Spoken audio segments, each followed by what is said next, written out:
Hello everyone. In this video, I'll show you how to fix the July 2026 security update if it keeps failing to install on your Windows PC. The first thing to try is the built-in Windows Update Troubleshooter.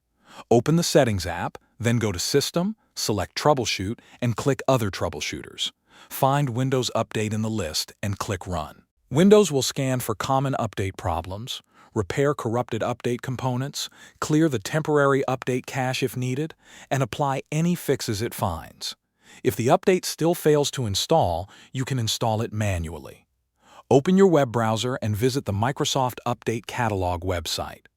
In the search box, type the update number KB5101650 and press Enter. You will see several versions of the update, so make sure you download the one that matches your Windows installation. For most modern computers, this will be the x64 version. After the download finishes, open the update file and follow the installation steps.